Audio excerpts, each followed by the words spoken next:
So I'm in front of the taxi stand at Tokyo Station as some tourists get into a cab.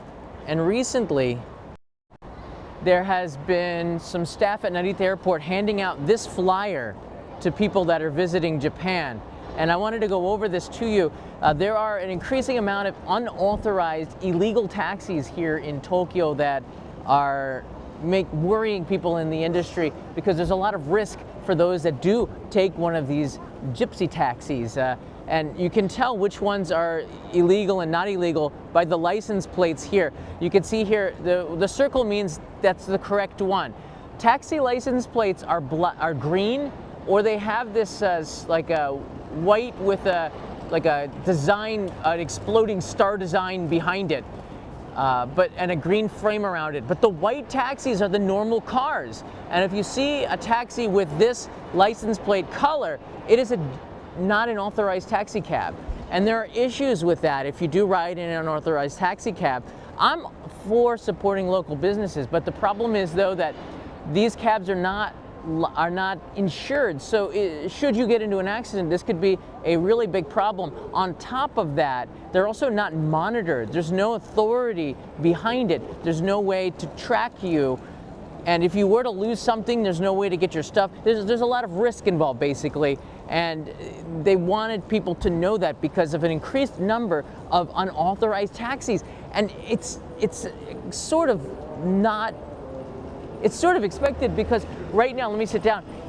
Japan has a problem with not enough workers, not enough taxi people in the industry. In particular, well, for the last couple of decades since I've been here, I came here 25 years ago in '98, the taxi drivers, the vast majority, I'm talking like 95% of them, were over the age of 65. Usually people that were retired looking to do a side job or a retirement job, like they didn't want to give up work completely, but they still wanted to do something. And usually before the world of GPS and navigation systems, it was really hard to get to your destination if you didn't speak Japanese, in particular if you didn't know the area, because sometimes the taxi drivers would rely on the passenger to tell them where to go.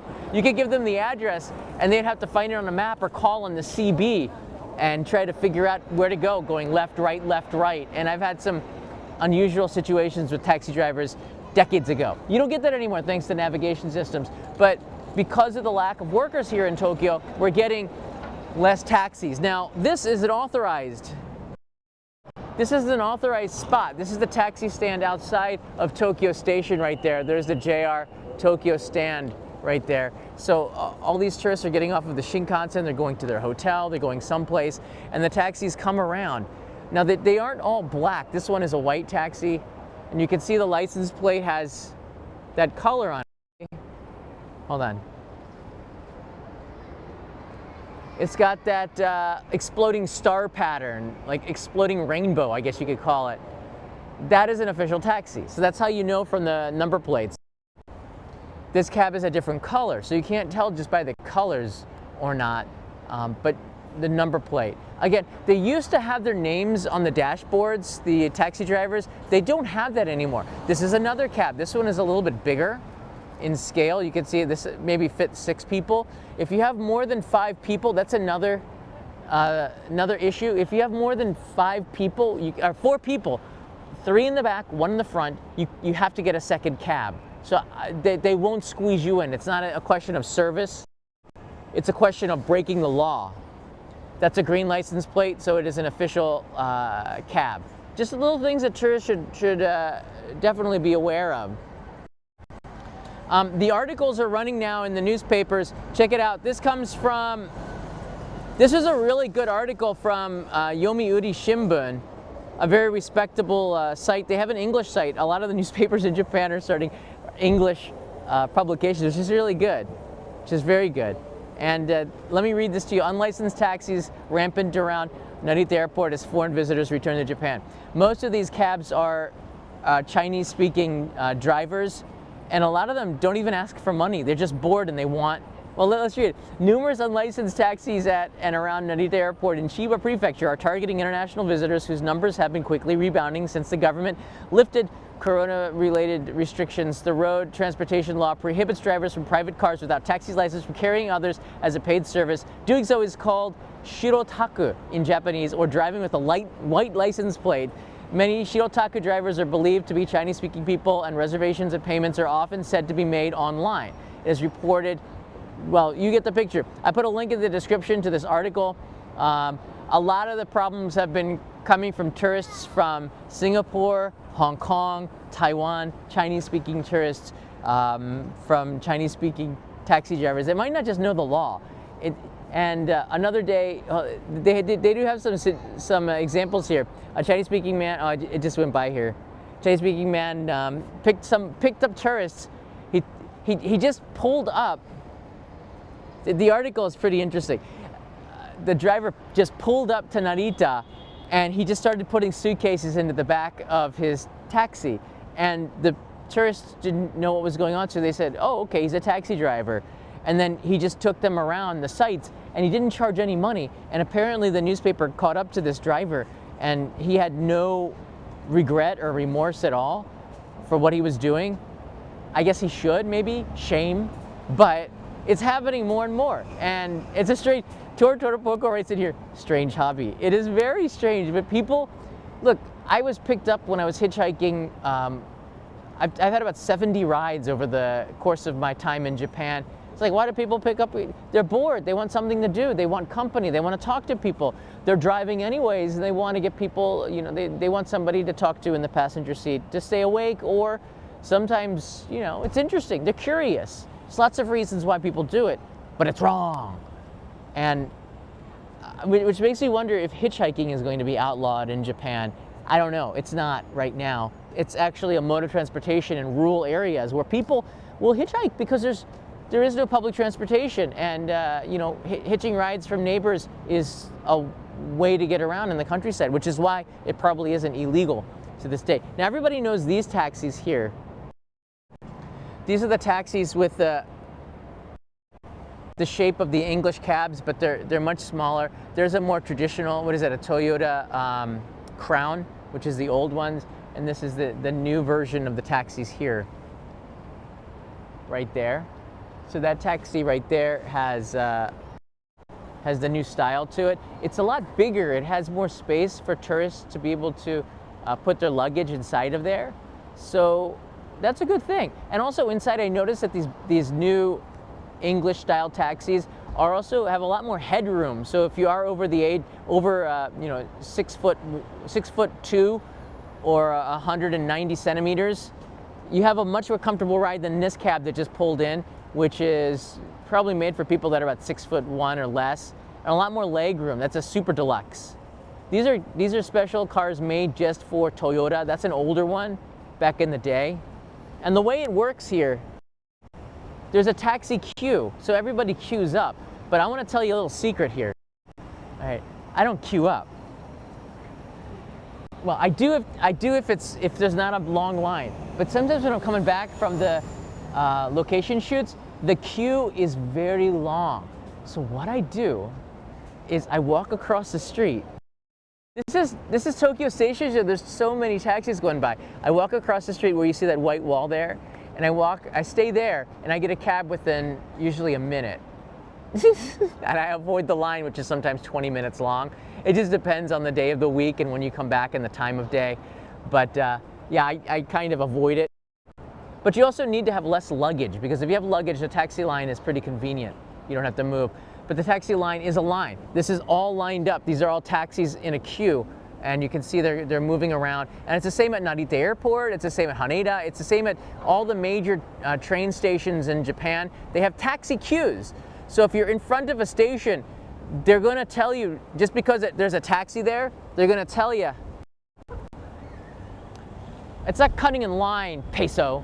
It's actually being smart, because there's no line out there. You got that? No line. It's true. You can't cut in a line that doesn't exist. I created my own line. It's like, all right, peso, I'll put it in terms you might understand. It's like going to Disneyland and you see a long line at Space Mountain, but you're riding a ride next to it that has no line. And then you're telling me I'm cutting at Space Mountain. Both rides are fun, but that ride had no line. All right? Next time you make a comment like that, be prepared to be timed out. And you're a moderator. It's fake anger. It's drama. All right, the other thing that you can do here is take an app. It's called the Taxi Go app. There's a couple of them. Uber is one of them, and I want to show you this here. This is from the article. Uber and other apps are available in Japan, but they can only be used to call licensed cabs. So all Uber cabs are licensed. It's not just some dude or person that's trying to make a living. They're licensed taxi drivers that are part of some group. And Uber in Japan is different than abroad because they are run by the Japan taxi industry now. They weren't always, but they're actually, Uber is like luxury cabs, so you end up paying about 20% more, at least the last time that I checked. WRX Turbo is in the house. This overlay was brought to you by WRX Turbo. All right, thank you. And our friend Tor Toropoko is here. Take a short take. No, I'm not gonna do that. I will, all right, I might be working on a taxi episode, so I'm gonna get permission to do something like that. I'm not just gonna jump into a taxi and start, actually I've done that before. But it was like at the end of it, and I was getting out of it. I would start the stream while I was getting into the while I was getting out of the taxi, running for the Shinkansen. So I've done stuff like that. And again, Michael Sasano is here. Thanks, buddy. I just saw that go by. I appreciate it, Michael.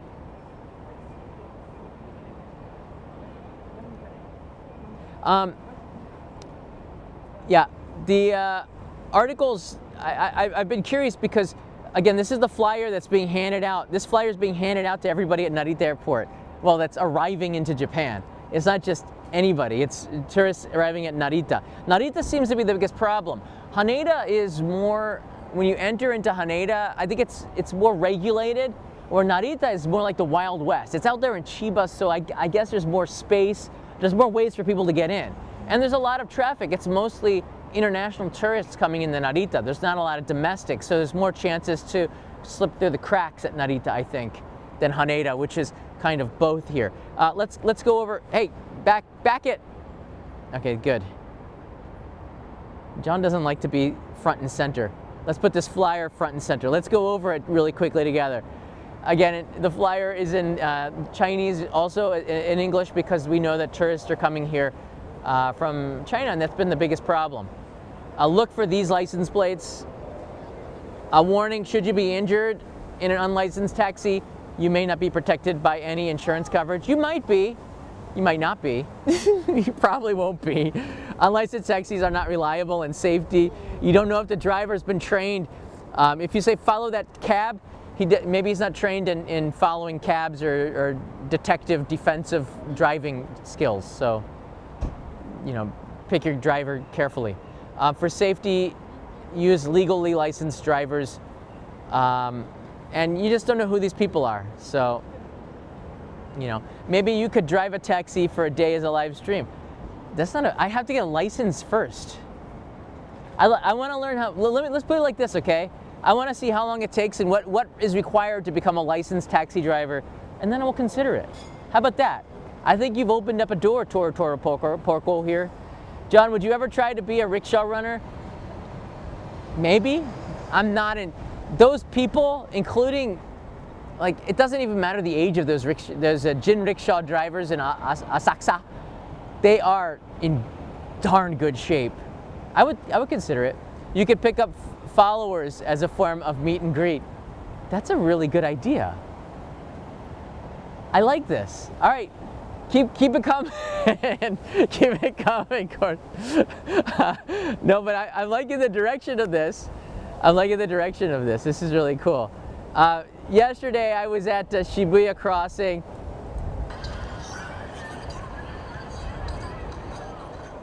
And you can see here just that there's so many tourists here in Japan right now. It's extraordinary. You just want to jump into a cab, but I'm finding the Yamanote line is also back, has now resumed again. The construction at Shibuya Station is over, so no issues there. There's just not enough cabs. I think Tokyo's okay, but I was in Hiroshima this summer, and I tried to jump in a cab, And you had to wait 15 minutes. There's not a lot of cab drivers. Even at the taxi stand in front of Hiroshima Station, there weren't enough cabs. Like, it was embarrassing. Like, I'm like, I could have walked there. But, you know, and the taxi driver was very apologetic. He says that they just don't have staff in Hiroshima for taxi driving. Look at this driver. He's ambitious. He has the door open for the next riders. He knows the drill. Keep the door open. Passengers jump right in. They tell them the destination. Turnover. You save 15 seconds here and there. Over the course of a year, it adds up to a few hours.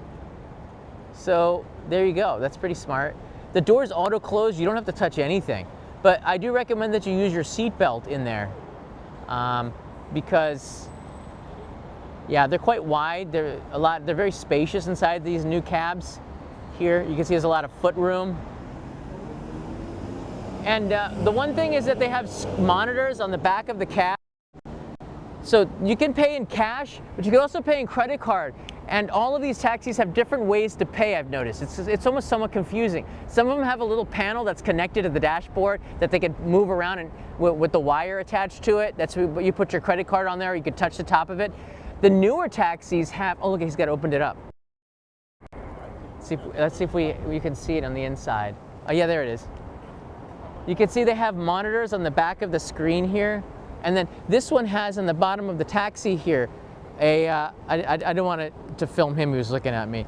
They have USB wires, but also on the side of the monitor, there's a place where you can put your credit card in there.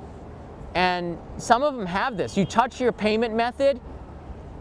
Oh yeah, I just saw the, inside the taxi, he had a place where you could just insert your credit card on the back. Or you could touch your IC card. I just saw that in there. So, but they all put them in different places. There's no uniform way to do this. So you can't tell a illegal cab by the payment either.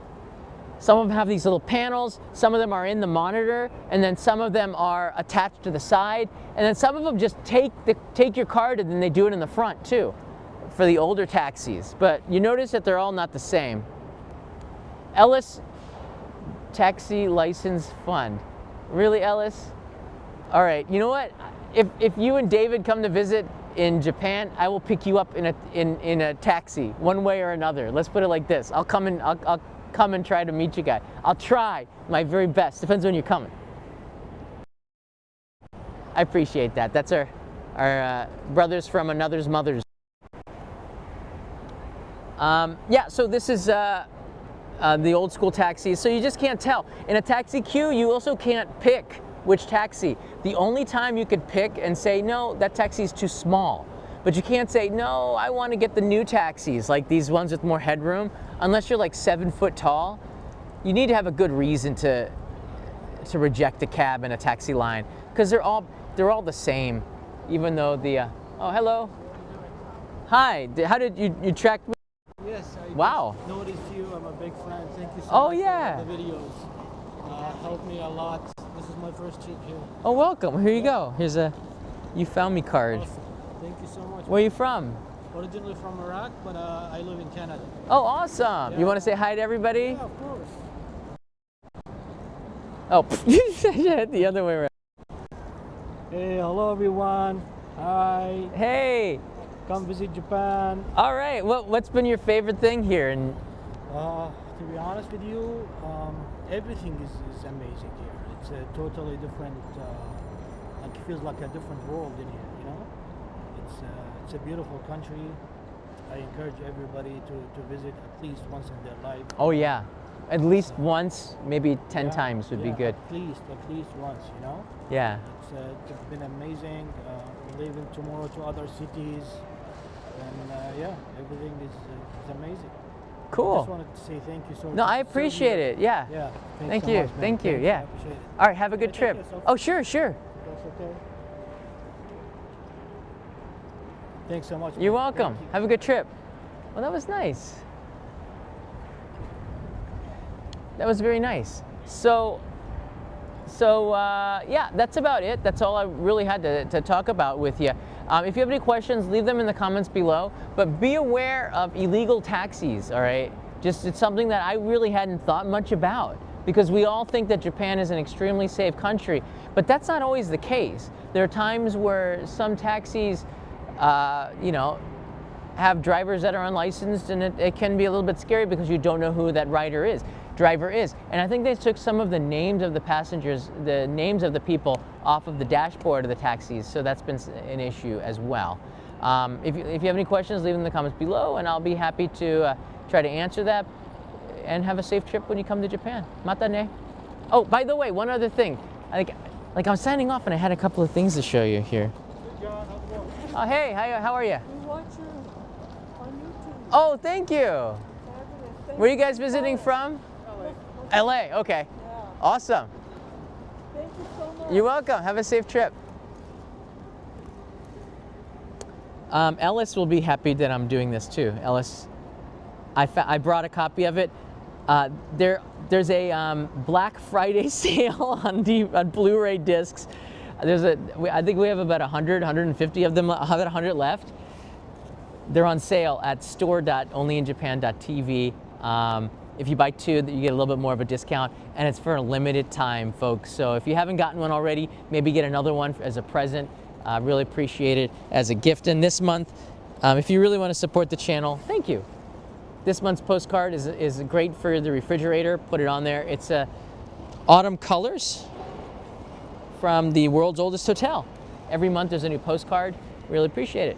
All right, everybody, be safe out there. I'll see you in the next live stream. New episode is coming. If you're a traveler or a member on Only in Japan, Go Here, you'll get an advanced early access to it, as well as Patreon. So I probably will upload this tonight, and it'll be released tomorrow on Tuesday. So see you tomorrow. Mata ne. For real this time. Where's the button? David Kimuto. Oh wait, David Kimuto is here. Look, we're getting positive. David Kimuto, something for Leo and Kanai. I will buy. Actually, that's a good idea. I'll see if I can get him a burger with that. Thank you, David. Kanai likes the burgers from the Yaisu Chika. I think it's a Bubby's burger. Maybe I'll get her. And Brandania is here. Miss you, Brandania. I hope you can come back to Japan soon, or we'll be in Hawaii sooner than that, maybe. But yeah, thanks again, guys. Take care. I'll see you tomorrow.